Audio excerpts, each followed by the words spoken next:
Ngasisu pudona lakchari Inspector Tayai Chamapan ga kun shuba tangka Sandukchariba Inspector Tayai gi tangka gasi Manipur thokliba irang asida leikhidrabasing amadi relief camp da leiriba awa ana tarabasing gi maramda chathajarakpa tangka wari sing asi khangba yana na bagi damak Inspector Tayai na relief camp da laktuna miyam punamak wari sanaduna awa bagi mapau sing asi tambagi mawongda sanajaba tangka ngasi gi tangka gasi athauba RK Prasanta Khurai Kongpal Ningthobong lekai gi wari ni wari singbul asi miyamda taba nungaine na bagi damak aikhoina monodrama da amuk sana thoksabani ngasi gi wari ya hanbada relief camp da leiba miyo yamagi awama mapau tabisi aroibadana RK Prasanta gi mahaki punsi wari amuk miyamna thamjage sir gamai karamba leire sir relief camp da leiba miyo yamagi sir magi mapau hana taba yagadra sir masigi makha tabadana sir leikhidraba Khurai Kongpal Ningthobong lekai digi haibor male sir RK Prasanta gi magi apokpi ga loina biga sulei sir mathang makhoi su phamduna leire sir gamai karimita kai belati lamdam masida thoki bawana punamaki mapau sing adu aikoina lak inges da miyam punama khangna na bagi damak madugi tanja duni ni lawribsi sir adudi thajanjarage sir koksambiro somda lapiyo somda marup haigadra yamba haigadra somda lapiyo somda yam nungajare sir aidi mayamna linariba wari siga aigi wari siga khajitang di khenarani sir adubu sir aigi wari sisu thomoi sopu wari sir ai matam yamna lawjaroi sir tongan ba laikhidraba thobu singi makhoi gi wari taba jo sir nupa hojaraba se khoi mitte gi pita jaribani sir adubu sir lanjena tana ai khoi ju relief camp da leiribani na sir ai khoi gi waba wari sing sisu miyam punama khanghaninge sir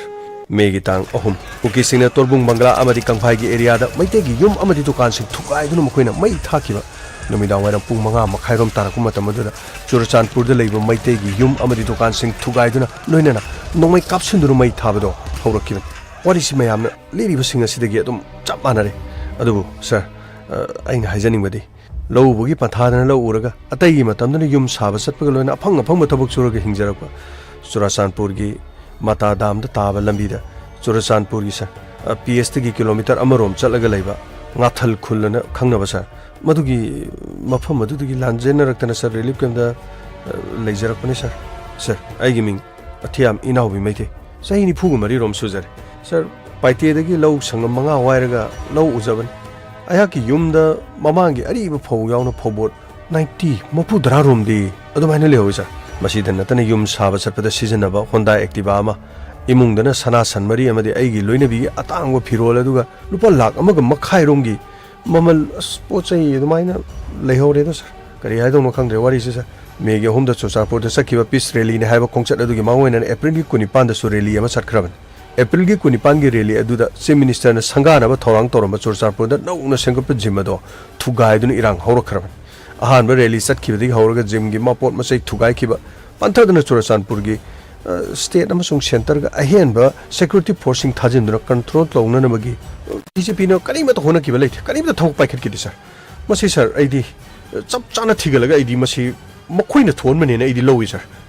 mege honda rally satpado kokila lobo sing no phong no moi paiduna makhoina saruga ki maduda phawda Churachandpur district ki deputy commissioner amadi police ki SP na matam chana lokhatpham thok thabok sing do makhoina lokhalamnabadi sir sai gi moni ko sir madu lokhal hodabdu ngasi kuki sing na maning tamna ahen be irang do horakhibani haiba je sir aidi madum na haijaning sir security post ni thi jana ngapi senbiram laba ngasi mayong nari bawa ba sing se abat mayong na ro sir Churachandpur do mai kapsin do mai te gi yum sing mai thaba horokada ayaki isanupa amasu isenupa puraga khunjamba mai te lekai da idi chen ki aigi loina bidi akhoi gi naknaba aduga mimana jadraba mabu aigi ibai haijaba tare aduga amadi mopa adu thaduk lobung ngamdabadigi ne yumda dum lehoki sir numidangi pung ni palom tarakpada khunjamba maitei da khun ngaklamba police amadi BDF leina kuki lising amaromna madu thomjelaktu maike ohumdagi attack torkebani sir attack adu da khul adu da lerman hasi arai ba thang pen nauri amadi license nongmaina chingba pairaga ngakthokna nabagi yum kai khara kai atoi tholabsu kuki sing adu nungai matung pung ani rom tabada makhoi hanki adu irang hena kanselapdagi aigi loina bi da phone torga ayhak mahak amadi lehoriba sing megi mari ga ayuk angan mera khunjama maithei lekai da laktuna punna lemina na hairubada aigi loina biga ikubok amadi isenupa di lakki adubu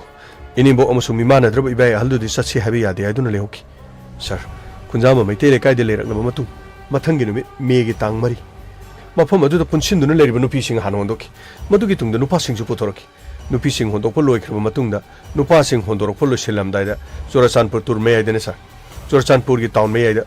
बतागी दुकान लेरिबा अदुवाइदा फिमु सेटपा cookie नुपा नुपी मयाम अमा थोरगा लंबी अदु थिंगी लंबी मयाइदुदा गाड़ी के tyre सिंग पुथोक्तुना मखोइना मई थाकी अमदी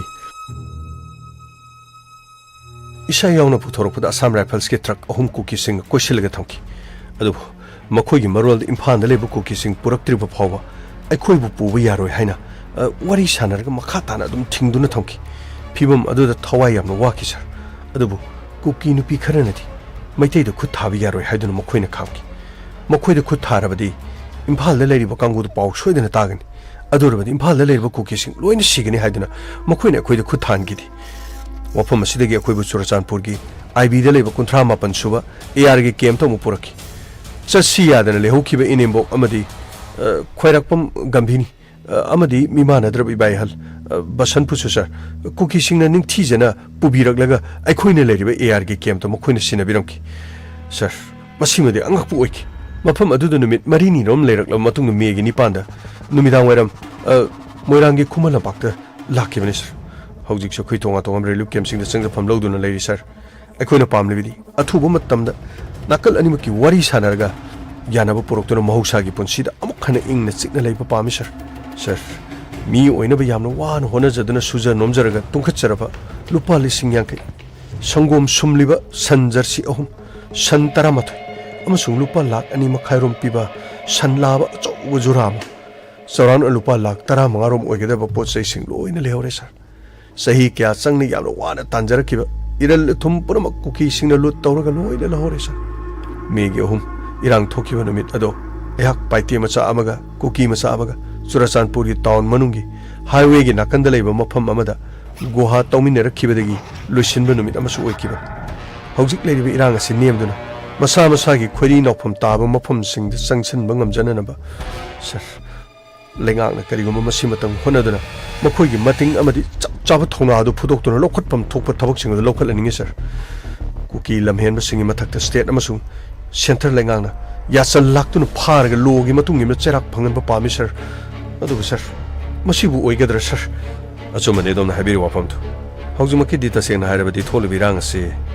सेंटरना लोइसिनिंगबा मतमदा दुम लोइसिनबदि यारबन अदुबु मखोइगी अतोपा करि पांदम लेरिबनो हाइबसे मियामना हंगनरि मफम असिददि दोल अनिनो हुनदुना लेरेदना अमना अमा हाइदना हौजिक हुनबगी मतम नति मखोइ पुनसिनरगा करिनो अफबा तौबदु इलेक्शन हाइबदुदि हयेंग इलेक्शन की मतमदा दुम माना पामबदा दुम लोइना दुम सटकिगनि हौजिक लेंगाक पारिबसे अखोइ मियामना याबै खेनबदुना हाइबदि अखोइना पीबदा मसिना यानी हाइदुना पीखिबदगी अहेनबदुना माइ पाकबदगी मथंग लाकदोरिबदु कना ओइगनि हाइबदु अखोइना हाइबा ngamenati मतमदुगी अवोनबा होंबा हाइबदुदि मियामना लेपसगदबन मसिदा खोइ मियोइ खरना लेपगदबा नति अदुबु थोलिबि रांग असिदि हौजिक ओरिबा फिबा मसिदा था तरुक फाजिलकदोर करम मतमदनो लोइगदोरिबा हौजिक यामना यांगना लोइसिनगनि हाइबगी ममिदि उबस लेत्रि फरे सर अदुदि सर मथंगे अमा कौक्सन बिरो सर येंग ताबने सर खोइगी राइबकना एखोइ लमदम सिदा एखोइ कयाम कुइना सोमना मियामना पिरकपा खरा अदुगा लेंगांगना पिरिबा साना थंगना खरसी सादुना खोइ कयाम कुइना लेगदोर तसेंगना हाइबदि खोइगी वाखल एखोइगी पुकनिंगसे एखोइ लेताबा सुंगंगमद्रि सर मसिदगी सुम हेंजलबदि एखोइ वाखल लेना सर करिगुम मतमदा खांगबा ngamdabadagi एखोइ इसानि साबु सोइदनमकि सुसाइड तौरकद्रा हाइबसिनि सर नते अदोमना हाइबिरिबदु लोइना चुमंगादन अदुबु एखोइ इसानि साबु मांगहनबा इसानि साना सुसाइड तौबगी खोंथांदि यारिबा मखै एखोइ तौदनबा होनमिनसि फनि सर अदुदि सर एखोइ स्वाइदमु लेजगे सर याम नुवाइजरे गामै सर सिदा लेजरे इमागा सी इचनुपीदुगा सोमदा लापिरो सोमदा लापियो सर अंगांगनि सिसु याम नौरि सर अदुगा खोइगी चनसिसु सर सहीसु याम मानदे सर फरे सोमदा लिंचमिरो इमा अंगांग सिंसे मुक्ता पाइबियो होय अंगांग से सेनगे को अदुगने नंगी हाइनिंग बसिंगदो लोइनमक मयामदा हायो loina khangalu ko nang haiba loiraga mu imana mu haige hoi ma silek ta phambiu sir ai adum lepaga dum haisaki yani yani hekta phambiu phamage ta haibiu sir ai wangang mu su yamna haite aduga kari haige dabano haibasu ai haifam su khangde sir ai gi poroi bana imung asigi daita pona mana loina loramane ai gi ming su sini kawi khurai kongpal ning thobong le kai masa ani ma mahaki manglanda afaba mi amamam oigani haiduna mana khanjarame masa amadi mana police ohengani hai angang sing asina su kari budi khangoni amana sahi ohum makai amana sahi amaga makai ahan sina nupi sini mana yamna luna tawse masa ani ma nupani nupini haibagi khenaba kari gumam ta leiti sir wangkhai gi kaithela sangmida bel kairaga haibadi second hand gi bel kairaga pochai yon mane sir numa jenumita pochai yon ba mahak satkhraga nong churukpadagi pochai yon ba yadabadagi pung ani adai da ma yumda changlaki sir numit adu numajing numit tagi chatkhraga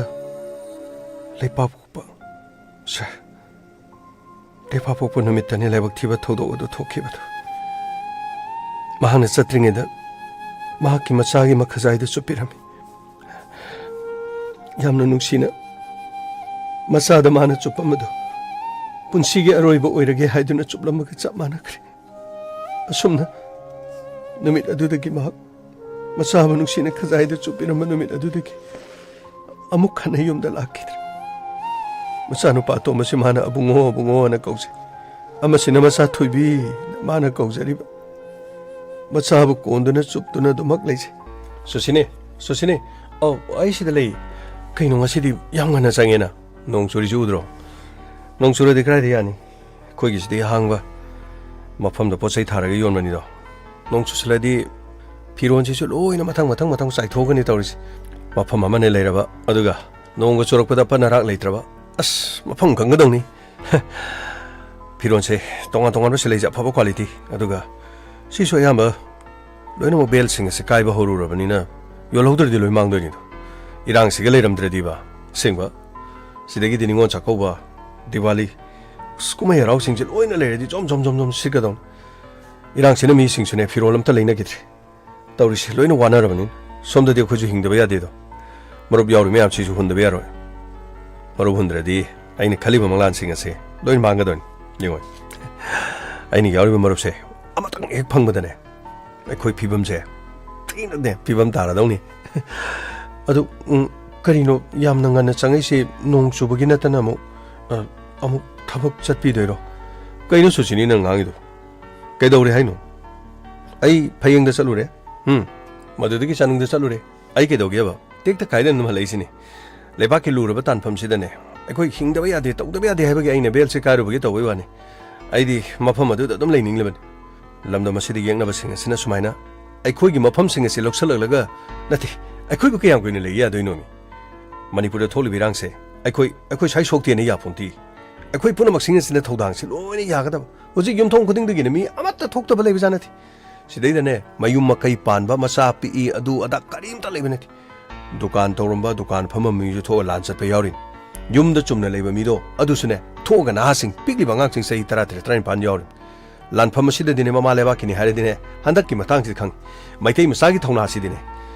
ngoksan na kumai harau tawduna panglang duna ri nungai thoktuna lei gaina ne pangang ngang bi beiwan aseng badine mari baki da muktani hardi sina ba ki banati mi gi na ngoi apa adugo makutu no mai sho amati gaudana yengone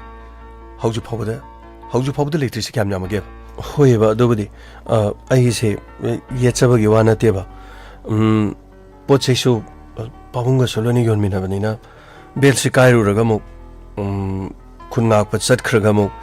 pochai je paisa maman hanjal loidra marup thangdoba khotoba leiba mayam do su adugi khalaga sum haibani da hoi ai adu su loina khang ai han sanungi chalure madugi matung da phayeng gi chalure ꯑꯩ ꯅꯨꯃꯤꯠ ꯈꯔꯅꯤ ꯂꯩꯔꯒ ꯑꯗꯨꯝ ꯍꯜꯂꯛꯏꯗꯨꯅꯤ ꯑꯩ ꯌꯥꯅꯕ ꯑꯗꯨꯝ ꯇꯧꯒꯦ ꯍꯧꯖꯤꯛ ꯅꯣꯡ ꯃꯔꯛꯁꯤꯗ ꯑꯩꯈꯣꯏ ꯄꯣꯠ ꯆꯩ ꯌꯣꯟꯕ ꯀꯔꯤꯝꯇ ꯌꯥꯒꯗꯕ ꯅꯠꯇꯦ ꯄꯥꯕꯨꯡꯗ ꯃꯥꯅ ꯉꯝꯕꯉꯩ ꯑꯗꯨꯝ ꯈꯔ ꯁꯨꯝ ꯌꯣꯜꯂꯁꯅꯨ ꯑꯗꯨꯒ ꯑꯩ ꯉꯁꯤꯗꯤ ꯆꯠꯇꯕ ꯌꯥꯗꯕꯅꯤ ꯑꯩ ꯅꯨꯃꯤꯠ ꯅꯤꯅꯤ ꯍꯨꯝꯅꯤꯗ ꯑꯩ ꯍꯜꯂꯣꯏ ꯑꯗꯨꯒꯅꯦ ꯑꯩꯉꯣꯟꯗ ꯄꯨꯛꯅꯤꯡ ꯍꯟꯊꯅꯅꯕ ꯑꯩꯅ ꯆꯠꯈ꯭ꯔ ꯃꯇꯨꯡꯗꯅꯦ ꯅꯨꯡꯉꯥꯏꯇꯕ ꯀꯔꯤꯝꯇ ꯈꯟꯒꯅꯨ ꯑꯩ ꯇꯦꯛꯇ ꯀꯥꯏꯗꯅ ꯑꯗꯨꯝ ꯍꯜꯂꯛꯀꯅꯤ ꯍꯥꯏꯁꯤꯅꯤ 이마디 가이자키 이마도 안드로다 뭐 메라 파이비미 아마 찻키바니 오 아도 사이니 살람다이시다 묵테나 로이드바 파레 파레 아이 호랭 악당 딜레기니 아두가네 아이 이마 할라가 찻티 찻케나 칼레 호이 호직팅 안 중알리다 아테이 까나까나 찻카도이노 레카이가 호마리 야오리 아두가 코이 바이 호시 야오그니 옌게 아이 악당 딜레기니 호이 ꯐꯔꯦ ꯑꯗꯨꯗꯤ ꯑꯁꯣꯝꯅ ꯌꯨꯝꯗ ꯃꯆꯥꯁꯤꯡ ꯀꯣꯟꯗꯨꯅ ꯃꯍꯥꯛ ꯑꯗꯨꯝ ꯂꯩꯖꯩ ꯅꯨꯡꯊꯤꯜ ꯅꯨꯃꯤꯗꯥꯡ ꯋꯥꯏꯔꯝ ꯌꯧꯁꯤꯜꯂꯛꯈꯤ ꯏꯃꯥꯁꯨ ꯊꯕꯛ ꯆꯠꯈꯤꯕꯗꯣ ꯍꯜꯂꯛꯈꯤꯗꯦ ꯃꯗꯨꯗꯒꯤ ꯏꯃꯥꯅ ꯑꯃꯨꯛ ꯀꯣꯜ ꯇꯧꯔꯛꯇꯨꯅ ꯃꯍꯥꯛ ꯂꯥꯛꯇ꯭ꯔꯤ ꯐꯥꯎꯕ ꯆꯠꯄ ꯌꯥꯔꯣꯏ ꯍꯥꯏꯗꯨꯅ ꯏꯃꯥꯅ ꯍꯥꯏꯔꯛꯈꯤ ꯃꯗꯨꯒꯤ ꯃꯇꯨꯡꯗꯒꯤ ꯏꯃꯥꯁꯨ ꯅꯍꯥꯟ ꯃꯈꯩꯗꯤ ꯊꯕꯛ ꯆꯠꯄꯗꯣ ꯑꯗꯨꯃꯛ ꯌꯥꯝꯅ ꯌꯥꯡꯅ ꯍꯜꯂꯛꯄꯅꯤ ꯑꯗꯨꯕꯨ ꯅꯨꯃꯤꯠ ꯑꯗꯨꯗꯤ ꯅꯨꯃꯤꯗꯥꯡ ꯋꯥꯏꯔꯝ ꯄꯨꯡ 5-6 ꯇꯥꯁꯤꯜꯂ ꯐꯥꯎꯕꯗꯤ ꯏꯃꯥꯁꯨ ꯂꯥꯛꯈꯤꯗꯦ ꯑꯗꯨꯕꯨ ꯁꯣꯝꯗꯗꯤ ꯃꯥꯅ ꯆꯠꯀꯗꯕꯒꯤꯗꯃꯛ ꯁꯦꯝ ꯁꯥꯕ ꯄꯨꯝꯅꯃꯛ ꯂꯣꯏꯈꯤ ꯅꯨꯃꯤꯗꯥꯡ ꯑꯣꯏꯁꯜꯂꯦ ꯆꯠꯂꯔꯣꯏ ꯍꯥꯏꯅ ꯃꯍꯥꯛ ꯂꯦꯞꯇꯦ ꯅꯨꯃꯤꯗꯥꯡ ꯑꯣꯏꯔꯕꯁꯨ ꯆꯠꯀꯅꯤ ꯍꯥꯏꯗꯨꯅ ꯑꯩꯈꯣꯏꯒꯤ ꯏꯕꯥꯏꯒ ꯑꯗꯨꯒ ꯂꯩꯀꯥꯏꯒꯤ ꯃꯣꯏ ꯃꯤ 5ꯔꯣꯝꯅꯤ ꯄꯨꯟꯅ ꯄꯨꯡ 8:30 ꯇꯥꯔꯛꯄꯗ ꯆꯥꯛꯆꯥ ꯇꯣꯛꯑꯒ ꯌꯨꯝꯗꯒꯤ ꯂꯥꯏꯡꯗꯧ ꯈꯨꯔꯝꯃꯒ ꯅꯨꯡꯁꯤꯔꯕ ꯃꯆꯥꯕꯨ ꯃꯈꯖꯥꯏꯗ ꯃꯍꯥꯛꯅ ꯆꯨꯞꯇꯨꯅ ꯅꯨꯃꯤꯠ ꯑꯗꯨꯗ ꯃꯆꯥꯕꯨ ꯂꯨꯅ ꯇꯧꯔꯝꯈꯤ ꯃꯗꯨꯗꯒꯤ ꯃꯍꯥꯛ ꯆꯠꯈꯤ ꯑꯁꯨꯝꯅ ꯅꯣꯡꯃꯥꯏꯖꯤꯡ ꯅꯨꯃꯤꯠ ꯑꯗꯨ ꯏꯃꯥꯒ ꯃꯍꯥꯛꯀ ꯊꯦꯡꯅꯍꯧꯗꯦ ꯅꯤꯡꯊꯧꯀꯥꯕ ꯅꯨꯃꯤꯠ ꯍꯧꯈꯤ ꯌꯨꯝꯗ ꯇꯨꯝꯐꯝ ꯆꯥꯐꯝ ꯈꯪꯗꯦ ꯀꯔꯤ ꯄꯥꯎ ꯇꯥꯒꯗꯒꯦ ꯍꯥꯏꯗꯨꯅ ꯃꯃꯥꯡꯗ ꯆꯠꯈꯤꯕ ꯈꯣꯡꯆꯠ ꯑꯅꯤꯔꯛꯇꯤ ꯆꯠꯂꯨꯔꯒ ꯌꯥꯝꯅ ꯀꯨꯏꯅ ꯂꯩꯔꯒꯁꯨ ꯂꯥꯛꯏ ꯑꯗꯨꯕꯨ ꯑꯁꯣꯏ ꯑꯉꯥꯝ ꯌꯥꯎꯗꯅ ꯌꯨꯝꯗ ꯍꯜꯂꯛꯈꯤꯕꯅꯤꯅ ꯈꯔ ꯐꯩ ꯍꯟꯗꯛꯀꯤ ꯆꯠꯂꯤꯕ ꯈꯣꯡꯆꯠ ꯑꯗꯨꯗꯗꯤ ꯏꯁꯥꯗ ꯅꯨꯡꯅꯥꯡꯕ ꯑꯀꯤꯕ ꯇꯨꯖꯤꯡꯕ ꯐꯥꯎꯕꯗꯧꯅ ꯇꯧꯏ ꯑꯗꯨꯕꯨ ꯃꯍꯥꯛ ꯂꯥꯛꯀꯅꯤ ꯈꯟꯗꯨꯅ ꯑꯗꯨꯃꯛ ꯉꯥꯏꯗꯨꯅ ꯂꯩꯈꯤ ꯅꯨꯃꯤꯠ ꯑꯗꯨꯗ ꯄꯨꯡ 12 ꯈꯔ ꯍꯦꯜꯂꯛꯄ ꯑꯍꯤꯡꯒꯤ ꯃꯃꯩꯗ ꯄꯥꯎ ꯑꯁꯤ ꯇꯥꯈꯤ ꯃꯍꯥꯛꯀꯤ ꯐꯣꯟ ꯇꯧꯕ ꯃꯇꯝꯗ ꯐꯣꯟꯗꯤ ꯆꯠꯂꯒ ꯐꯣꯟ ꯁꯨꯡꯄꯥꯏ ꯄꯥꯏꯔꯛꯇꯦ ꯃꯃꯩꯊꯪꯗ ꯃꯅꯥꯎꯅꯨꯄꯥꯁꯤꯡ ꯃꯐꯝ ꯑꯗꯨꯗ ꯂꯩꯇꯕ ꯃꯤ ꯌꯥꯎꯏ ꯍꯥꯏꯕꯗ ꯃꯤ 8ꯇꯤ ꯂꯩꯔꯦ ꯍꯥꯏꯅ ꯃꯗꯨꯗꯒꯤ ꯑꯩꯒꯤ ꯏꯅꯥꯎꯅꯨꯄꯥꯅ ꯑꯩꯉꯣꯟꯗ ꯍꯥꯏꯔꯛꯈꯤ ꯀꯔꯤ ꯄꯥꯎ ꯂꯩꯔꯖꯥꯅꯣ 이태마 그리 도르게 그리 파울 레르게 봐 이태마ꯊꯋꯥꯏ ꯌꯥꯎꯗ꯭ꯔꯕ ꯍꯛꯆꯥꯡ ꯑꯁꯤꯕꯨ 8ꯅꯤ ꯂꯩꯔꯤꯁꯤ 8ꯁꯤ ꯂꯣꯏꯅ ꯃꯃꯥ ꯍꯩꯗꯣꯛꯇꯨꯅ ꯌꯦꯡꯉꯤ ꯑꯗꯨꯕꯨ ꯁꯤꯗꯗꯤ ꯑꯩꯈꯣꯏ ꯇꯥꯃꯣꯗꯤ ꯌꯥꯎꯗꯦ ꯅꯣꯏ ꯇꯥꯃꯣ ꯌꯥꯎꯗꯦꯕ ꯐꯔꯦꯗ ꯑꯗꯨꯗꯤ ꯑꯗꯨ ꯅꯪ ꯐꯖꯅ ꯃꯈꯣꯏꯒꯤ ꯃꯃꯥꯏꯗꯨ ꯌꯦꯡꯂꯕ꯭ꯔꯣ 이태마 ꯏꯪꯅ ꯉꯥꯛꯇꯅꯤ ꯑꯗꯨ ꯑꯩꯅ ꯌꯦꯡꯕꯗ ꯌꯥꯎꯗ꯭ꯔꯤ ꯅꯈꯣꯏ ꯇꯥꯃꯣꯅ ꯈꯣꯡꯎꯞꯇꯣ 마기 궁금 어쩌도 마기 아랑어도니 아두가 프릿 아무버 릿키버니 그래 해봐 궁금 아랑바 아두가 프릿 이테마 아이 엄청 얘기게 되지 아스 그리노 낭고 야우디나 하이다이네 그리 떠르게 봐 이테마 엄청 얘기게 갖고 시달라이시데 프릿 아두가 이테마 시다고 있다 뭐니 그 있다 뭐야 우리 이테마 이태마 아이고 너무 야오래 이태마 지리 너무 파잖아 뭐 띠행어 너희 타모 이런 뭐예 아무 띠행어 너가 사이 행어도 야우디 하이다이네 이태마 아이 너 거기 타모 가리기 강고에 들어 프린만 수고만에 공업체 거기 타모네 이태마 아숨나 막 이름키 막 아이고 이부 타독도나 카멜로키 타독도 짰그래 와 그이 항강간데 녹팻 떠오르가 도막 레이버니 그리쇼 하이닝아 레이티 란 로이센바 빠메 아이코이금바 마사마수 셈방암다바 뽀빠 차드라바 루크라비 마싱 아도막 헨겔럭키간 마시마카 따나 톡다나바 마빠 마삭 강다바 마차 마야마 마 톨럭다나나바 랭앙나 투바 마탐다 로이센나닝해 ꯑꯗꯨꯒ ꯑꯩꯗꯤ ꯊꯕꯛꯁꯨ ꯃꯥꯅ ꯂꯣꯏꯅ ꯁꯨꯔꯒ ꯁꯦꯀꯦꯟ ꯍꯦꯟꯒꯤ ꯐꯤꯔꯣꯜ ꯌꯣꯜꯂꯒ ꯃꯍꯥꯛꯅ ꯏꯃꯨꯡ ꯑꯁꯤ ꯄꯨꯔꯝꯕꯅꯤ ꯃꯥꯅ ꯌꯥꯎꯔꯝꯕ ꯃꯔꯨꯞꯁꯤꯡꯁꯤꯁꯨ ꯀꯃꯥꯏꯅ ꯍꯨꯟꯗꯣꯏꯅꯣ ꯈꯪꯗꯦ ꯃꯥꯅ ꯇꯧꯔꯝꯂꯤꯕ ꯊꯕꯛꯁꯤꯡ ꯑꯁꯤ ꯄꯥꯕꯨꯡꯅꯕꯨꯗꯤ ꯏꯃꯨꯡ ꯑꯁꯤꯒꯤ ꯍꯣꯠꯅꯔꯤ ꯑꯩ ꯐꯤ ꯁꯥꯕꯕꯨꯗꯤ ꯍꯩ ꯑꯗꯨꯕꯨ ꯏꯆꯥ ꯄꯤꯛꯂꯤꯕꯅꯤꯅ ꯃꯇꯧ ꯀꯔꯝꯅ ꯐꯤ ꯁꯥꯔꯒ ꯏꯆꯥꯁꯤꯡꯁꯤ ꯊꯥꯛꯀꯗꯧꯔꯤꯕꯅꯣ ꯈꯪꯗꯦ ꯑꯩꯈꯣꯏꯒꯤ ꯂꯩꯔꯤꯕ ꯐꯤꯕꯝꯁꯤꯗ ꯑꯩ ꯀꯅꯥꯗꯁꯨ ꯀꯔꯤꯃꯠꯇ ꯍꯥꯏꯅꯤꯡꯕ ꯂꯩꯇ꯭ꯔꯦ ꯁꯔ ꯑꯩꯒꯤꯗꯤ ꯂꯣꯏꯖꯔꯦ ꯏꯃꯥ ꯑꯉꯥꯡꯗꯣ ꯑꯩ ꯑꯃꯨꯛ ꯄꯥꯏꯔꯒꯦ ꯁꯦ ꯑꯁ꯭ꯋꯥꯏꯗꯅꯦ ꯅꯪ ꯑꯉꯥꯡꯁꯦ ꯄꯥꯏꯔꯒ ꯂꯩꯔꯝꯃꯣ ꯁꯦ ꯑꯩꯅꯦ ꯃꯁꯦꯁꯦ ꯑꯩꯒ ꯂꯩꯃꯤꯟꯅꯔꯒꯦ ꯁꯤꯃꯗꯤ ꯀꯞꯇꯕꯅꯤꯅ ꯐꯩ ꯏꯃꯥ ꯍꯥꯏꯕꯤꯌꯨ ꯑꯗꯣꯝꯒꯤ ꯏꯆꯥꯅꯨꯄꯥꯒꯤ ꯃꯔꯝꯗ ꯀꯔꯤ ꯀꯔꯤ ꯈꯪꯕ ꯍꯥꯏꯕꯤꯌꯨ 이봉어 마마나 마사 타겟 바이베세 마마 코디망나 마사디 로이나 타겟간 아두고 아이기 사시디네 아이나 타겟바디 카라도 모알란 케롤레 카이나 타겟바네 헬 마사 둡둡 라우라다나네 마친 마나오 마코이 누파 ngakta makhoi ahum mana ahan aduga imung masigidamakta mana ne mapaga makhoi ani second hand yole larik laisu hai english hindi phajana ngangba ngami tawthorukpadane thokna ne madi ing tap khraba lekai de su madi mi khana chaina ba yaudi do paisa tanba hona ba si amna kalli madi ne imung masigi su amna khanja khraba mane ngonda hairi ni ko 이마 마담 가직당 아래다 아이기 루파라 콘트라두부 팡가디네 이마 이마 코이가 싹부터 와할러로이돈 바bun가 이게는 허직 띡띡 떠오르세 아두가네 이마 아이기 레리베 친노 아이기 이몽 머노 뿌노막시 누가이 야이파나 탐기게 더리오네 이마 하우직 와르수 와나네 카라 마담 카라디 캉베다리마 아두가 아이네네 루파라 콘트라스부 쫙 팡가네 이마 아이니 마땅 떡화이고 용고 이마 시대기 이마 어이니 이행가다바다니 이마 마땅 가직당 아리 카라 강민나키시 이마기 붕어 누밋 아두네 이마나 nga리바 낭노 호나리바 낭니 뭉마시게 떠리버세 야함나노 이마 아이 각다나 테시 바봉나서 아이기 타박시 역전되는 떠리시 우드로 이마 아이 똑 하르게요 아이 똑 타르게요 마시니 마나 하이람리바 아두가 마나 마 떠르게요 하이라가 마나 떠리버시 까리노 캉드리니 ꯄꯨꯝꯅꯃꯛꯁꯤꯡ ꯑꯁꯤ ꯄꯤꯛꯂꯤꯕ ꯑꯉꯥꯡꯁꯤ ꯑꯃꯅ ꯆꯍꯤ 3ꯒ ꯃꯈꯥꯏ ꯑꯃꯅ ꯆꯍꯤ 1ꯒ ꯃꯈꯥꯏꯅꯤ ꯏꯕꯨꯡꯉꯣ ꯀꯔꯤ ꯍꯥꯏꯒꯗꯕꯅꯣ ꯈꯪꯗ꯭ꯔꯦ ꯅꯣꯡꯃꯇꯁꯨꯅꯦ ꯃꯤꯒꯅꯦ ꯂꯩꯀꯥꯏꯗ ꯈꯟꯅꯔꯝꯃꯤ ꯆꯩꯅꯔꯝꯃꯤ ꯍꯥꯏꯕ ꯋꯥꯁꯦ ꯀꯔꯤꯃꯠꯇ ꯂꯩꯇꯦ ꯑꯩꯅ ꯃꯉꯣꯟꯗ ꯍꯥꯏꯔꯨꯔꯕꯁꯨ ꯑꯩꯒꯤ ꯂꯨꯄꯥ ꯂꯥꯈ 30ꯁꯤ ꯐꯪꯉꯒꯅꯦ ꯃꯗꯨ ꯄꯨꯝꯅꯃꯛꯇꯨꯅ ꯏꯃꯨꯡꯁꯤ ꯅꯨꯡꯉꯥꯏꯍꯟꯒꯗꯧꯔꯤꯕꯅꯤ ꯃꯤꯒꯤ ꯁꯦꯟꯗꯣꯟ ꯄꯨꯝꯅꯃꯛ ꯂꯣꯏꯅ ꯁꯤꯡꯒꯗꯧꯔꯤꯕꯅꯤ ꯏꯃꯥꯈꯣꯏ ꯄꯥꯕꯨꯡꯈꯣꯏ ꯅꯨꯡꯉꯥꯏꯅ ꯊꯝꯒꯅꯤ ꯃꯁꯤꯅꯤ ꯃꯥꯅ ꯍꯥꯏꯔꯝꯂꯤꯁꯤ ꯃꯍꯥꯛꯀꯤ ꯋꯥꯍꯩꯗꯨ ꯇꯥꯕꯗꯅꯦ ꯏꯆꯥꯅ ꯑꯃꯨꯛꯇꯪ ꯅꯨꯡꯉꯥꯏꯖꯔꯛꯂꯕꯗꯤ ꯈꯟꯗꯨꯅ ꯀꯌꯥꯗ ꯋꯥꯅ ꯉꯥꯏꯖꯔꯛꯄ ꯂꯣꯏꯔꯦ ꯏꯕꯨꯡꯉꯣ ꯄꯨꯝꯂꯣꯏ ꯂꯣꯏꯔꯦ ꯍꯧꯖꯤꯛꯇꯤ ꯀꯔꯤ ꯍꯥꯏꯒꯗꯕꯅꯣ ꯈꯪꯗꯦ ꯃꯃꯥꯡꯗꯁꯨ ꯃꯥꯅꯅꯦ ꯆꯅꯨꯡꯒꯤ ꯈꯨꯜ ꯉꯥꯛꯄꯗꯣ ꯃꯥ ꯑꯗꯨꯝ ꯌꯥꯎꯏ ꯃꯗꯨꯗ ꯑꯩꯒ ꯃꯥꯒꯅꯦ ꯃꯔꯩ ꯌꯦꯠꯅꯔꯤꯅꯤꯀꯣ ꯑꯩ ꯑꯃꯨꯛꯇ ꯉꯥꯏꯈꯣ ꯄ꯭ꯔꯁꯥꯟꯇ ꯑꯃꯨꯛꯇ ꯉꯥꯏꯈꯣ ꯀꯩꯗꯧꯔꯤ ꯃꯥ ꯀꯔꯤꯅꯣ ꯅꯪꯕꯨ ꯅꯄꯥꯕꯨꯡ ꯉꯁꯤ ꯄꯣꯠꯆꯩ ꯐꯤꯔꯣꯟ ꯌꯣꯟꯕ ꯆꯠꯂꯣꯏꯗ꯭ꯔꯣ ꯌꯥꯅꯤ ꯃꯥ ꯍꯧꯖꯤꯛꯅꯦ ꯄꯣꯠ ꯀꯃꯠꯇ ꯁꯤꯠꯄꯖꯥꯠ ꯅꯠꯇꯦ ꯑꯩꯅꯦ ꯆꯗꯨꯡꯒꯤꯁꯦ ꯃꯁꯤ ꯆꯠꯂꯨꯔ ꯃꯇꯨꯡꯗ ꯑꯩ ꯐꯌꯦꯡꯒꯤꯁꯦ ꯑꯃꯨꯛ ꯆꯠꯇꯕ ꯌꯥꯗꯕꯅꯤ ꯏꯃꯥ ꯑꯩ ꯏꯃꯥꯗ ꯑꯩ ꯕꯣꯔ ꯅꯤꯖꯔꯤ ꯑꯩ ꯐꯌꯦꯡꯒꯤꯁꯤꯒ ꯑꯩ ꯑꯝꯇ ꯆꯠꯆꯔꯨꯈꯤꯒꯦ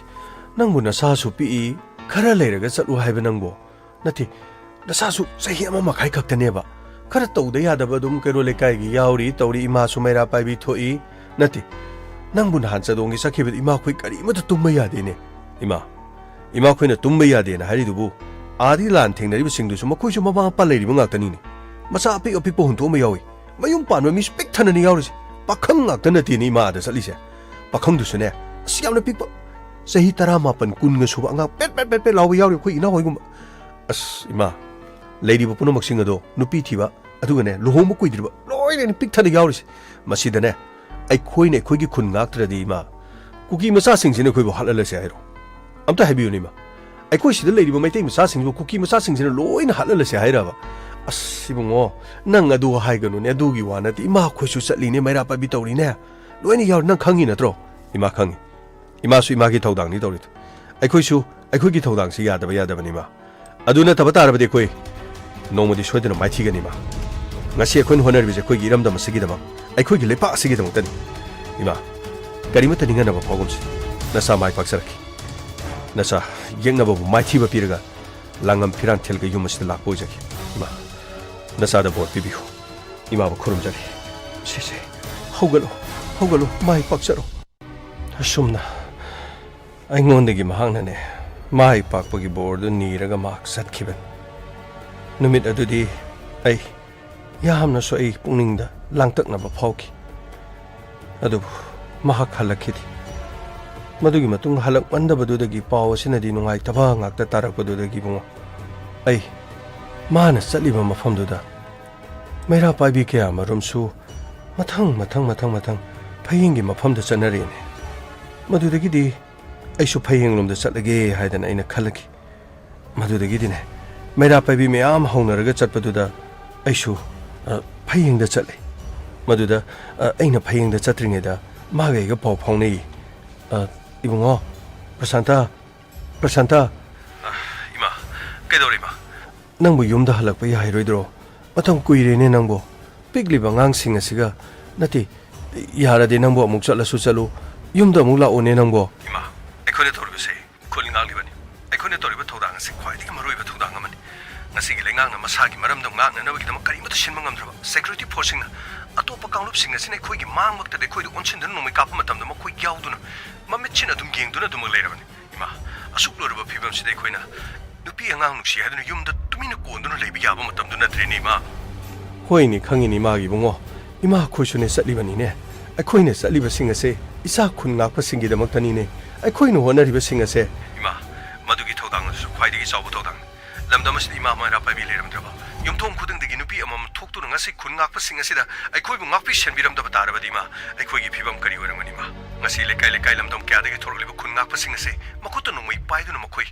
lotuna leramba matana teni ma thang phawbada paiba heitaba ngaktani ni ma adu ngasidi masagi thodang sing ado makhoi tokdaba yade pangthok taba yade haduna masagi maramdo ngakna nabagi dam thokcharaglibani ma ima ai punamak loina khangi ima no hore lakada borabadi ai moja purise kramole ai masimane nahandagi sendribani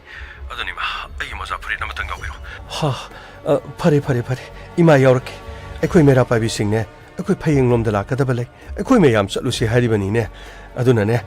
phare ima horen yauraga ne ai nongonda paulorke ko nang phone di pairo ko ibungo ima matang ni aina phone paraktrabusi ma hanjana jinto birakanu ai soidani ma khoi lakani haribani na ai matang chana mado isina na batorke asumna maga pau phaunaraba matungna phaying dai khoi nupi mayam ama chakhi mafam adu dai khoi masa masu singlan yauki basing aduga mafam adu da leiriba tongan ba paramilitary force singna makhoina amaga miyeng manana makhoini yengdriba adu dane mama oi bisingna ne madu da yamna penti mamai thangdane isaga aiga pau phaunabadagi singkhonglom da changki amati mahaki phibam adu furit phiron gaido lebak ta tharo onbagi yamna phibam chadana leiramki isa tu da aina moja furit ama piki madugi matungda Prasanta kare hegi ma aine nakhoi gi sida leiriba mayam sida so loina hairaban nang di angang su pi nang yumda amuk salhaluge aduga ma amuk tharake haibadane makhoi mayam na su loina yaraban ima karigino dumaina haribo mina ibu soidana lana khalamba tare karimata khaloi nang nahandagi chatkibadu kuire haibada makhoina yani nang chakhraga mathang amuk laaga loire hayi makhoina nang na thajadarga ne makhoida amuk ta hangone haibra haidabra amuk ta hangone phare ma aishu yumda amuk tangde aishu chaning bani phare ai makhoi mayang amta ai pau phona ki hangurono imana ne loina hanglabni moini yaraban law akhoi chanaba tawsi law ima yawringe da ne ngasi ki tisat khraseba amuk law ba amuk to akhoi daw oh ngakho ima ai warim da sanaki masigi matungdagi makhoi khun ngakpa singado lerak amada sangaga makhoi ngurung tawduna aruba wari ma makhoi sanaba mal madugi matung hak leraga Prasanta tholaki ima ai kona lagi ima hanbiram ai tangai phadana sidai mi khara sindok chinjin tawdaba yadre haujiga ima pham sidai si ima gi matung induna satkrabadine aingonda pharak tagadaba khara lei aduni ma ai kona lagi ima hana satpiram as ima lainga sida ina di satmina ningbani ima aina hariba se mukta thajabi nasa soidani yumda lakan ima hanbiram ꯑꯁꯨꯝꯅ ꯃꯥꯅ ꯍꯥꯏꯔꯒ ꯑꯩꯕꯨ ꯊꯥꯗꯣꯔꯛꯈꯤ꯫ ꯃꯗꯨꯗ ꯑꯩ ꯊꯋꯥꯏꯁꯤ ꯈꯖꯤꯛꯇꯪꯒꯤ ꯑꯩꯁꯦ ꯅꯨꯡꯉꯥꯏꯈꯤꯗꯦ꯫ ꯏꯆꯥ ꯀꯧꯕꯅꯤꯅ ꯃꯥꯅ ꯀꯨꯏꯅ ꯌꯨꯝ ꯊꯥꯗꯣꯔꯛꯄꯗꯨꯗ ꯄꯤꯛꯂꯤꯕ ꯃꯆꯥ ꯂꯩꯍꯧꯔꯤꯕ ꯃꯗꯨꯒꯤ ꯈꯜꯂꯒꯅꯦ ꯑꯩꯅ ꯍꯥꯏꯕꯅꯤ꯫ ꯑꯗꯨꯕꯨ ꯊꯋꯥꯏ ꯑꯁꯤ ꯅꯤꯛ ꯅꯤꯛ ꯍꯦꯛ ꯂꯥꯎꯕ ꯃꯈꯩ ꯃꯍꯥꯛ ꯄꯨꯗꯨꯅ ꯂꯥꯛꯈꯤ꯫ ꯑꯗꯨꯕꯨ ꯃꯍꯥꯛ ꯐꯌꯦꯡꯗꯒꯤ ꯅꯣꯡꯃ ꯍꯜꯂꯛꯈꯤ꯫ ꯅꯨꯃꯤꯠ ꯑꯗꯨꯗ ꯑꯩꯅ ꯍꯔꯥꯎꯕꯁꯤ ꯃꯥꯅ ꯇꯦꯛꯇ ꯀꯥꯏꯗꯅꯅꯦ ꯂꯥꯟꯐꯝ ꯑꯗꯨꯗꯒꯤ ꯂꯥꯛꯄꯗꯨꯗ ꯑꯩꯅꯅꯦ ꯀꯌꯥꯗ ꯑꯩꯅ ꯍꯔꯥꯎꯖꯈꯤ꯫ ꯃꯁꯤꯒꯤ ꯃꯇꯨꯡꯗ ꯌꯨꯝꯗ ꯑꯃꯨꯛ ꯅꯨꯃꯤꯠ ꯈꯔꯅꯤ ꯑꯃꯨꯛ ꯂꯩꯔꯦ꯫ ꯑꯗꯨꯒ ꯃꯄꯥꯕꯨꯡꯒ ꯇꯧꯔꯒ ꯋꯥꯡꯈꯩ ꯀꯩꯊꯦꯜ ꯑꯁꯥꯡꯕꯤꯗ ꯑꯃꯨꯛ ꯁꯦꯀꯦꯟ ꯍꯦꯟꯒꯤ ꯐꯤꯔꯣꯟ ꯄꯦꯇꯤꯗꯨ ꯀꯥꯏꯔꯒꯅꯦ ꯃꯗꯨꯗꯒꯤꯗꯤ ꯃꯗꯨ ꯑꯃꯨꯛ ꯌꯣꯜꯂꯤꯕꯅꯤ꯫ ꯑꯣꯟꯊꯣꯛꯅ ꯃꯊꯧꯅꯥꯁꯤ ꯂꯩꯈ꯭ꯔꯕ ꯃꯥꯅ ꯀꯟꯕ ꯊꯕꯛꯁꯤꯗꯤ ꯀꯔꯤ ꯍꯪꯉꯨꯅꯤ ꯏꯕꯨꯡꯉꯣ꯫ ꯊꯣꯛꯅ ꯅꯨꯡꯁꯤꯈ꯭ꯔꯕ ꯏꯆꯥꯅꯤ꯫ ꯃꯇꯝ ꯄꯨꯝꯅꯃꯛꯇꯅꯦ ꯅꯣꯛꯐꯦꯠꯇ ꯇꯧꯔꯒ ꯑꯗꯨꯝ ꯂꯩꯕ꯫ ꯋꯥ ꯉꯥꯡꯕꯗꯅꯦ ꯁꯨꯡꯁꯥꯎ ꯁꯥꯎꯗꯦ꯫ ꯃꯗꯨꯗ ꯑꯩꯁꯨ ꯅꯣꯡꯃꯗꯤ ꯃꯩꯔꯥ ꯄꯥꯏꯕꯤꯒꯤ ꯑꯗꯨꯒ ꯀꯩꯔꯣꯜ ꯂꯩꯀꯥꯏꯒꯤ ꯃꯌꯥꯝ ꯄꯨꯝꯅꯃꯛꯅꯦ ꯑꯟꯗ꯭ꯔꯣꯗ ꯑꯩꯈꯣꯏ ꯊꯕꯛ ꯑꯃ ꯆꯠꯇꯕ ꯌꯥꯗꯦ ꯍꯥꯏꯗꯅ ꯑꯃꯨꯛ ꯑꯟꯗ꯭ꯔꯣꯔꯣꯝꯗ ꯑꯃꯨꯛ ꯑꯩꯈꯣꯏ ꯆꯠꯂꯤ꯫ ꯑꯩꯈꯣꯏꯅ ꯆꯠꯂꯤꯕꯗꯨꯁꯨꯅꯦ ꯏꯆꯥ ꯈꯨꯟ ꯉꯥꯛꯄꯁꯤꯡꯒꯤꯗꯃꯛꯇꯅꯤ ꯑꯩꯈꯣꯏꯅ ꯆꯠꯂꯤꯕ꯫ ꯀꯗꯥꯏꯗ ꯀꯔꯤ ꯂꯩꯔꯤꯕꯒꯦ ꯍꯥꯏꯗꯨꯅ ꯅꯨꯄꯤ ꯑꯣꯏꯕꯤ ꯃꯃꯥ ꯑꯣꯏꯕꯤꯁꯤꯡꯅ ꯑꯆꯧꯕ ꯊꯧꯗꯥꯡ ꯑꯃ ꯂꯧꯔꯒ ꯃꯆꯥꯁꯤꯡꯕꯨ ꯁꯣꯛꯈꯤꯗꯅꯕ ꯅꯥꯈꯤꯗꯅꯕ ꯊꯦꯡꯅꯔꯤꯕ ꯂꯥꯟꯐꯝ ꯑꯁꯦ ꯈꯨꯟ ꯉꯥꯛꯄꯁꯤꯡ ꯅꯠꯇ꯭ꯔꯕꯁꯨ ꯃꯈꯣꯏꯒꯤ ꯇꯧꯐꯝ ꯊꯣꯛꯄꯗꯨ ꯂꯩꯉꯥꯛꯅ ꯃꯣꯏꯅ ꯇꯧꯕꯤꯕ ꯇꯥꯔꯒꯗꯤ ꯏꯆꯥꯁꯤꯡꯗꯨ ꯀꯔꯤꯒꯤ ꯈꯨꯟ ꯉꯥꯛꯎꯒꯗꯒꯦ? ꯀꯔꯤꯃꯠꯇ ꯈꯨꯟ ꯉꯥꯛꯐꯝ ꯊꯣꯛꯇꯕꯅꯦꯕ꯫ ꯈꯨꯟ ꯉꯥꯛꯄꯅꯤ ꯍꯥꯏꯗꯨꯅ ꯊꯣꯛꯂꯤꯕꯁꯤꯡ ꯑꯗꯨꯅ ꯐꯥꯕꯤꯕ ꯄꯨꯟꯕꯤꯕ ꯑꯗꯨꯒ ꯃꯈꯣꯏ ꯑꯁꯣꯝꯒꯤꯅ ꯀꯔꯤꯅꯣ ꯃꯈꯣꯏꯅ ꯌꯦꯡꯂꯤꯕ ꯃꯤꯠꯌꯦꯡꯗꯨꯕꯨ? ꯃꯗꯨꯗꯅꯤ ꯑꯩꯈꯣꯏꯅ ꯄꯦꯟꯗ꯭ꯔꯤꯕꯁꯦ꯫ ꯑꯃꯒ ꯌꯥꯅꯗꯗꯨꯅ ꯁꯥꯎꯅꯗꯨꯅ ꯐꯅ ꯈꯟꯅꯕ ꯑꯣꯏꯔꯕꯁꯨ ꯅꯥꯀꯟ ꯑꯃꯗ ꯂꯦꯞꯂꯒ ꯃꯤꯆꯪ ꯆꯪꯕ ꯃꯥꯟꯕ ꯃꯑꯣꯡ ꯃꯗꯨꯒꯤ ꯊꯧꯑꯣꯡ ꯀꯌꯥ ꯃꯔꯨꯝꯗꯨꯅꯅꯦ ꯂꯩꯄꯥꯛ ꯑꯁꯤꯗ ꯂꯩꯕ ꯃꯤꯌꯥꯝ ꯄꯨꯝꯅꯃꯛ ꯑꯃꯠꯇ ꯄꯦꯟꯅꯗꯕ ꯃꯗꯨꯒꯨꯝꯕꯒꯤ ꯊꯧꯑꯣꯡ ꯑꯗꯨꯗꯅꯦ ꯏꯆꯥꯁꯤꯡꯁꯤꯅꯅꯦ ꯑꯃꯨꯛꯀ ꯍꯦꯟꯅ ꯈꯣꯏꯔꯥꯡ ꯈꯣꯏꯁꯥꯎꯅꯕ ꯍꯦꯜꯂꯤ꯫ ꯃꯗꯨꯗꯒꯤ ꯃꯈꯣꯏ ꯑꯁꯣꯝꯗꯒꯤ ꯅꯣꯡꯃꯩꯗꯨ ꯀꯥꯞꯂꯛꯇ꯭ꯔꯕꯗꯤꯅꯦ ꯑꯩꯈꯣꯏ ꯁꯣꯝꯗꯒꯤ ꯅꯣꯡꯃꯩꯗꯨ ꯀꯥꯞꯂꯣꯏꯗꯕ꯫ ꯁꯣꯝꯗꯒꯤ ꯀꯥꯞꯂꯤꯕ ꯅꯣꯡꯃꯩ ꯑꯃꯠꯇ ꯅꯠꯇꯦꯃꯤ ꯃꯈꯣꯏꯅ ꯀꯥꯞꯂꯛꯂꯕ ꯃꯇꯨꯡꯗ ꯃꯗꯣ ꯈꯨꯟ ꯉꯥꯛꯄꯁꯤꯡ ꯏꯆꯥꯁꯤꯡꯅ ꯃꯐꯝ ꯑꯗꯨꯗ ꯆꯠꯄ꯫ ꯃꯈꯣꯏꯒꯤꯅ ꯕꯣꯝ ꯃꯣꯇꯣꯔ ꯅꯣꯡꯃꯩ ꯑꯐꯕ ꯃꯁꯤꯗ ꯏꯆꯥꯁꯤꯡ ꯑꯗꯨꯅ ꯂꯥꯏꯁꯦꯟꯁ ꯒꯟ ꯈꯔ ꯄꯥꯏꯕ꯫ ꯃꯗꯨꯗꯒꯤ ꯂꯩꯄꯥꯛ ꯏꯔꯥꯡ ꯑꯁꯤꯅ ꯍꯦꯟꯖꯜꯂꯛꯄ ꯃꯇꯝꯗꯒꯤ ꯃꯤꯌꯥꯝ ꯄꯨꯝꯅꯃꯛꯅ ꯅꯈꯣꯏꯅ ꯂꯥꯟ ꯉꯥꯛꯄ ꯉꯝꯃꯣꯏꯗꯧꯕ ꯑꯣꯏꯔꯕꯗꯤ ꯍꯥꯏꯗꯅ ꯃꯈꯣꯏꯅ ꯇꯣꯉꯥꯟꯕ ꯄꯨꯂꯤꯁ ꯁ꯭ꯇꯦꯁꯟ ꯑꯇꯩ MRꯒꯤ ꯑꯗꯨꯗꯒꯤ ꯂꯥꯛꯂꯨꯕ ꯅꯣꯡꯃꯩ ꯈꯔ ꯕꯦꯔꯥ ꯇꯧꯕ ꯈꯔꯗꯨ ꯄꯥꯏꯔꯒ ꯂꯥꯟ ꯁꯣꯛꯅꯔꯤꯕꯅꯤꯗꯣ ꯍꯥꯏꯗꯨꯅ ꯁꯣꯛꯅꯔꯤꯕꯅꯦꯕ꯫ ꯃꯗꯨꯗꯅꯦ ꯑꯩꯁꯨꯅꯦ ꯑꯟꯗ꯭ꯔꯣꯗ ꯆꯠꯂꯨꯔꯦ꯫ ꯑꯟꯗ꯭ꯔꯣꯗ ꯆꯠꯂꯤꯉꯩ ꯃꯇꯝ ꯑꯗꯨꯗ ꯑꯩ ꯏꯃꯧ ꯅꯨꯄꯤꯅ ꯍꯥꯏꯕꯗꯒꯤ ꯄꯥꯎ ꯑꯁꯤ ꯇꯥꯔꯦ ꯃꯗꯨꯗꯤ ꯃꯍꯥꯛ ꯁꯣꯏꯗꯅꯃꯛꯀꯤ ꯃꯍꯥꯛ ꯂꯥꯟ ꯆꯠꯀꯗꯧꯔꯦ ꯍꯥꯏꯕꯁꯦ ꯈꯥꯃꯦꯟꯂꯣꯛꯀꯤ ꯂꯥꯟꯐꯝꯗ ꯆꯠꯂꯅꯤꯅ ꯑꯩ ꯄꯥꯎꯁꯤ ꯇꯥꯔꯦ꯫ ꯃꯗꯨꯗꯒꯤ ꯑꯩꯅ ꯃꯉꯣꯟꯗ ꯀꯣꯜ ꯇꯧ꯫ ꯍꯥꯏ ꯄ꯭ꯔꯁꯥꯟꯇ ꯀꯔꯤ ꯍꯥꯏꯒꯦ ꯃꯥ?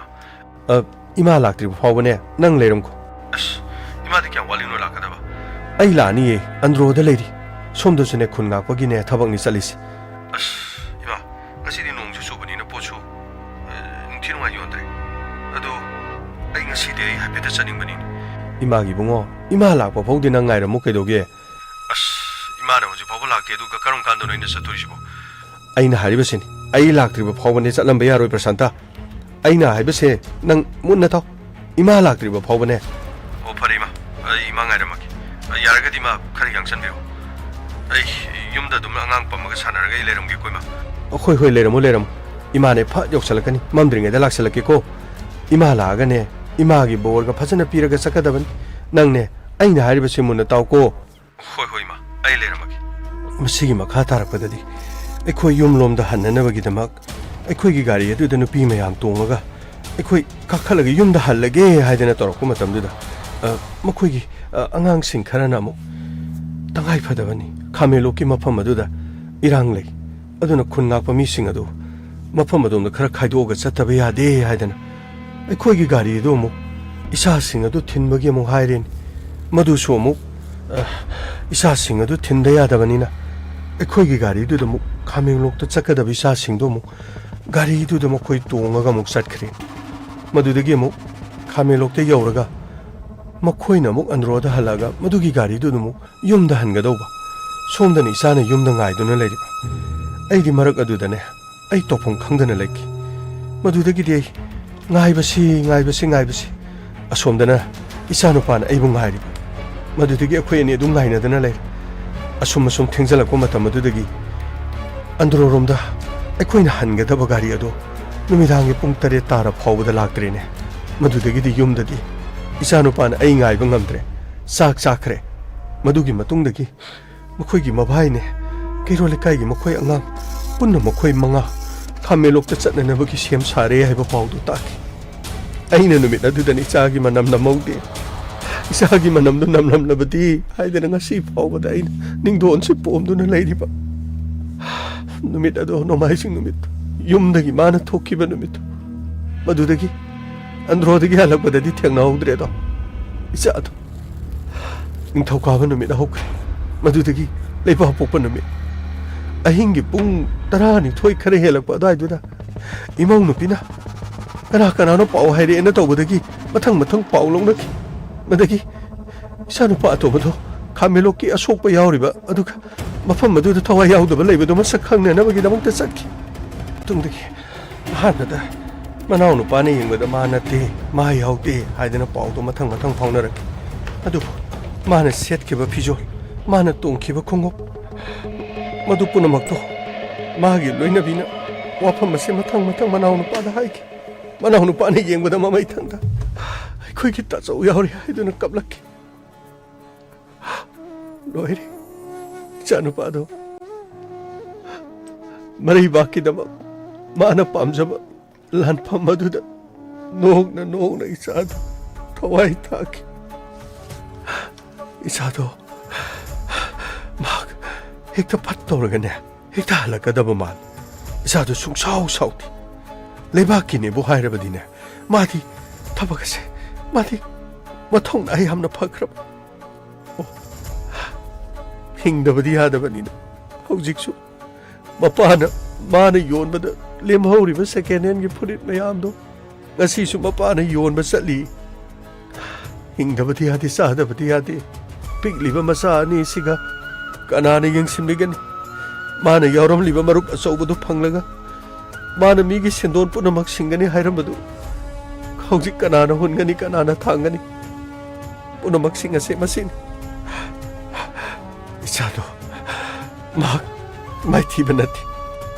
ꯂꯥꯟꯐꯝꯗ ꯂꯩꯈꯤꯗꯕꯅꯤ ꯑꯗꯨꯒ ꯂꯥꯟꯐꯝ ꯑꯗꯨꯁꯨ ꯃꯥꯏꯊꯤꯕ ꯅꯠꯇꯦ ꯃꯤꯆꯦꯟꯁꯤꯡ ꯑꯗꯨꯅ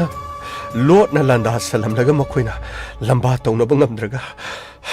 ꯁꯣꯛꯇꯨꯅ ꯇꯥꯗꯨꯅ ꯂꯩꯔꯕꯁꯤꯡ ꯑꯗꯨꯗ ꯃꯈꯣꯏꯅ ꯄꯨꯂꯞ ꯀꯣꯏꯁꯤꯟꯗꯨꯅ ꯅꯣꯡꯃꯩꯅ ꯀꯥꯞꯁꯤꯜꯂꯝꯕꯅꯤ ꯃꯗꯨ ꯅꯠꯂꯝꯗꯅ ꯂꯥꯟꯐꯝꯗ ꯃꯥꯏꯒ ꯑꯣꯟꯁꯤꯟꯅꯗꯨꯅ ꯂꯥꯟꯊꯦꯡꯅꯔꯝꯕ ꯇꯥꯔꯕꯗꯤ ꯁꯣꯏꯗꯅ ꯈꯪꯒꯗꯕꯅꯤ ꯉꯁꯤꯁꯨ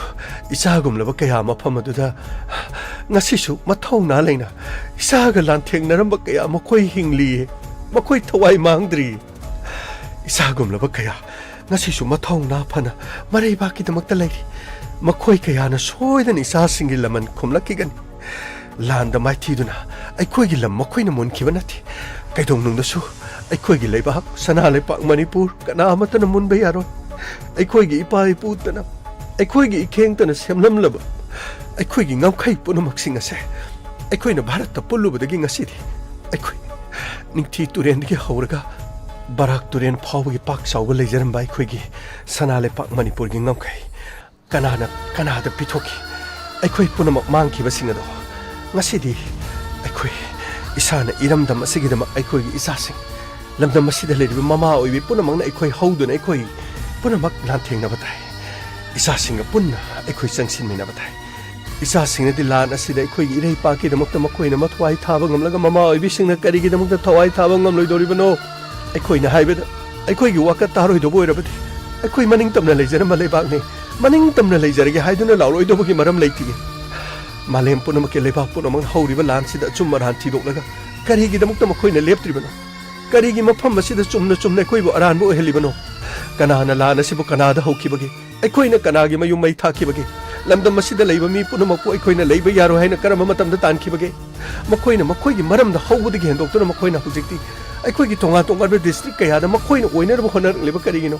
ꯇꯣꯔꯕꯨꯡꯗ ꯉꯁꯤ ꯀꯔꯤ ꯑꯣꯏꯔꯕꯒꯦ ꯇꯣꯔꯕꯨꯡꯕꯨ ꯃꯈꯣꯏꯒꯤ ꯂꯩꯐꯝ ꯑꯣꯏꯔꯝꯕ꯭ꯔꯣ ꯃꯈꯣꯏꯒꯤ ꯆꯤꯡꯒꯤ ꯖꯒꯥ ꯈꯛꯇ ꯅꯠꯇꯅ ꯑꯩꯈꯣꯏꯒꯤ ꯇꯝꯄꯥꯛꯀꯤ ꯃꯐꯝ ꯄꯨꯝꯅꯃꯛꯇ ꯀꯔꯤꯒꯤ ꯏꯌꯥꯔꯄꯣꯔꯠꯀꯤ ꯃꯐꯝꯗ ꯀꯔꯤꯒꯤ ꯂꯝꯀꯥ ꯍꯥꯏꯗꯨꯅ ꯃꯈꯣꯏꯅ ꯊꯥꯕ ꯉꯝꯂꯤꯕꯅꯣ ꯃꯈꯣꯏꯒꯤꯗꯤ ꯋꯥꯈꯜꯂꯣꯟ ꯃꯥꯟꯅꯕ ꯂꯥꯏꯔꯤꯛ ꯂꯥꯏꯁꯨ ꯍꯩꯕ ꯈꯔꯅ ꯄꯨꯟꯁꯤꯜꯂꯒ ꯃꯈꯣꯏꯅ ꯃꯩꯇꯩꯁꯤꯡꯕꯨ ꯅꯝꯊꯅꯔꯕ ꯃꯩꯇꯩꯁꯤꯡꯕꯨ ꯂꯣꯏꯁꯤꯟꯅꯅꯕꯒꯤ ꯍꯣꯠꯅꯕ ꯍꯥꯏꯕꯗꯨꯗꯤ ꯃꯄꯨꯟꯁꯤꯗꯁꯨ ꯃꯈꯣꯏꯅ ꯉꯝꯂꯣꯏꯗꯕ ꯑꯩꯈꯣꯏꯒꯤ ꯏꯆꯥꯁꯤꯡ ꯂꯩꯔꯤ ꯑꯩꯈꯣꯏꯒꯤ ꯂꯩꯕꯥꯛ ꯑꯁꯤꯗ ꯑꯩꯈꯣꯏꯒꯤ ꯃꯃꯥ ꯃꯌꯥꯝ ꯅꯨꯄꯤ ꯃꯌꯥꯝ ꯄꯨꯝꯅꯃꯛ ꯑꯊꯧꯕ ꯄꯣꯛꯄꯤ ꯀꯌꯥ ꯂꯩꯔꯤ ꯄꯨꯝꯅꯃꯛ ꯊꯦꯡꯅꯕ ꯇꯥꯕꯅꯤ ꯏꯔꯝꯗꯝ ꯁꯅꯥ ꯂꯩꯄꯥꯛ ꯑꯁꯤꯒꯤꯗꯃꯛ ꯑꯩꯈꯣꯏ ꯄꯨꯟꯅ ꯈꯣꯜꯂꯥꯎ ꯂꯥꯎꯃꯤꯟꯅꯕ ꯇꯥꯕꯅꯤ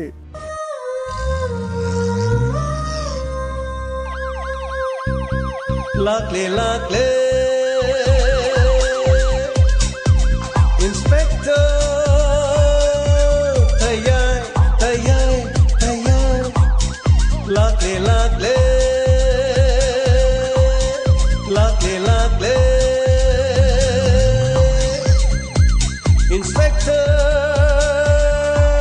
Tayay Tayay Tayay Uthana ba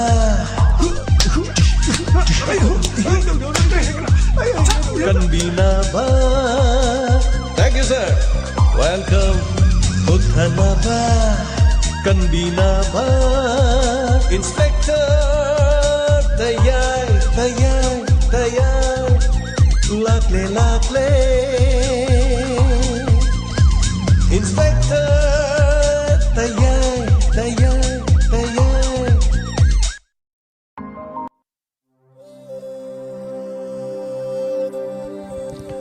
Anana thagchari ngasigi yotheng mada tabiriu inspector tayagi tangkak chamapan ga kun suba tangkak episode si lising sugada episode IT marfu kak tangar